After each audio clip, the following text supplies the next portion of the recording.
Today's Toy Spot, we are having a look at the Hasbro Transformers Robots in Disguise Bumblebee.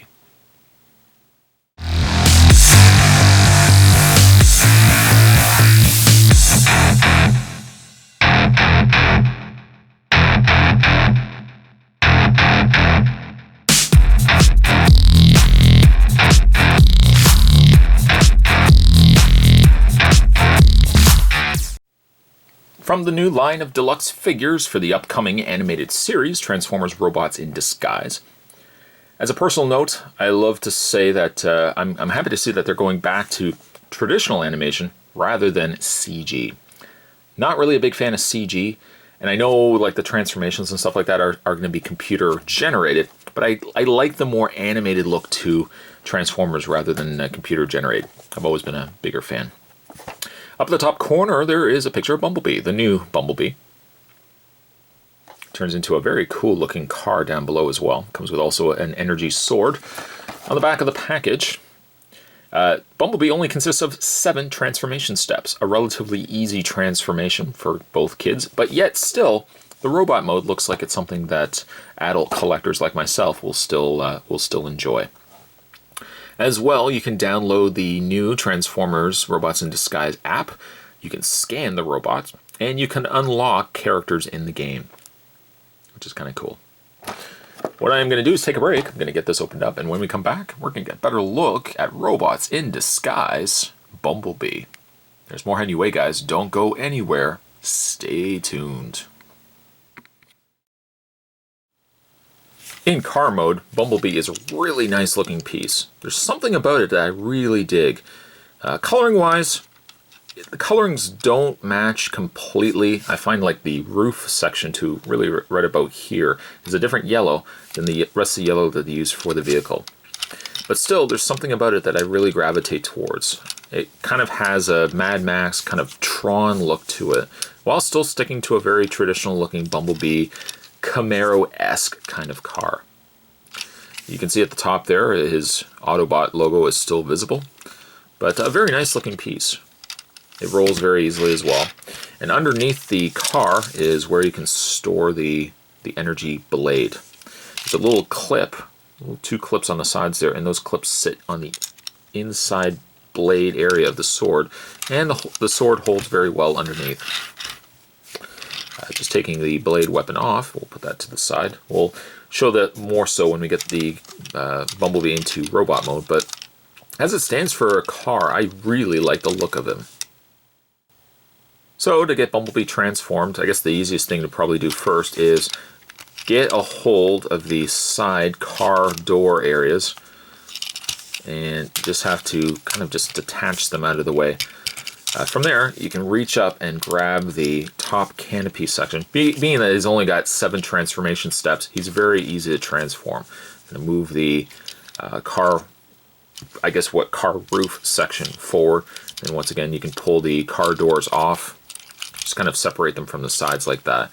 And then from there, you want to reach underneath and lift the car doors up. So basically, this you've moved forward, and then the car doors you've unhinged and then folded them underneath to get something that looks like that. While we're at it, we can also finish up his legs, so we're just going to go underneath here, separate the legs out like that.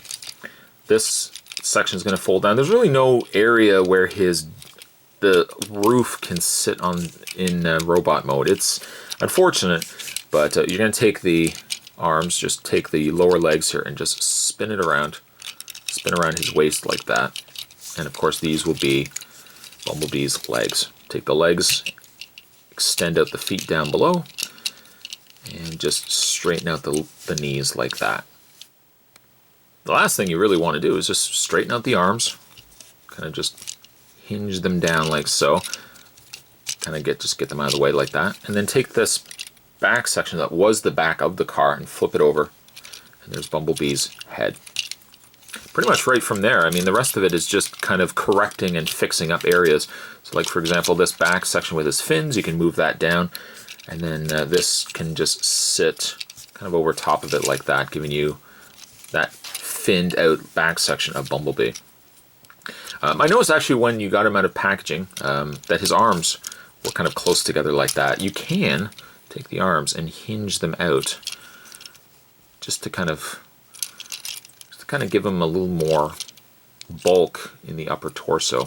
Kind of get something that looks like that. But that's essentially Bumblebee. You can take his sword and just fit it into his hand, just like that.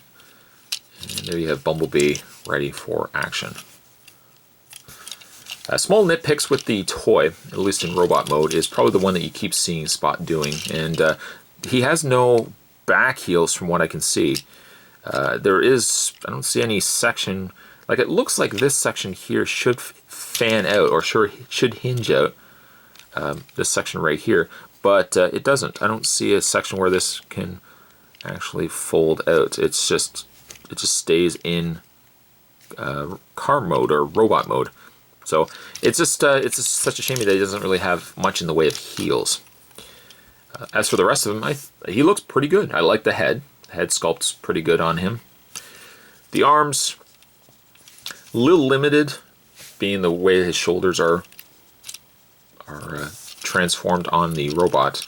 You can still get a lot of movement from the arms. The shoulder pads kind of just become a little more, not so much of a hindrance, but just a little more of an obstruction to him in robot mode.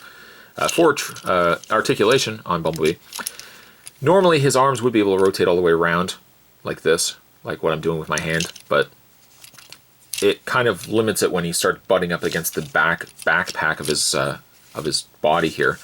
He does have hinged elbows. He has a swivel, or actually no, he does not have a swivel in his hand. It's just actually the way it's pegged in there. But he does have a swivel in the waist. Of course, he does have a swiveled head, nice ball joint in the head section there. And then he's got some articulation in the knees, a little swivel and bend at the knees. It is really misleading though, because it does look like the back section of Bumblebee, like right there. You guys can see it right there. It looks like it really should be a heel. I don't think it really would have, like for a transformation end of it, it doesn't look like it would have done anything to the car by having this as a point that could have swung out. Like this should have been able to hinge out or something like that, but it doesn't. Could have added a little bit of extra heel support to Bumblebee. I guess the other thing too, he has all this extra back area of his legs. It's a shame that this couldn't have folded up somehow, some other way. I think when you transform a car to a robot and you end up having windshield on the back legs, sometimes I just find I don't know, it's not as aesthetically pleasing. But yeah, overall, he's a great looking piece. I like the face to him. He's got that real new, cool animated treatment. And you know what, though? Despite the fact that Bumblebees we've seen so many times before, I got to appreciate the fact that at least this Bumblebee is different. It's not the same Bumblebee that we got before with the movie version Bumblebees. It's kind of a refreshing take on classic Bumblebee. Looking forward actually to the show coming out. I don't think it's actually been out. It hasn't been released yet, but looking forward to seeing it when it finally hits the airwaves. In the meantime, I really like this robot. It's pretty decent. Car's pretty good. Kind of wish he could have stood a little bit easier, but overall, I'm pretty happy with Bumblebee, and looking forward to picking up more of the Transformers Robots in Disguise pieces. Today's Toy Spot, we're having a look at Transformers Robots in Disguise Bumblebee. Stay tuned, guys. Spot's going to have more videos heading your way. Thanks for watching. See you next time.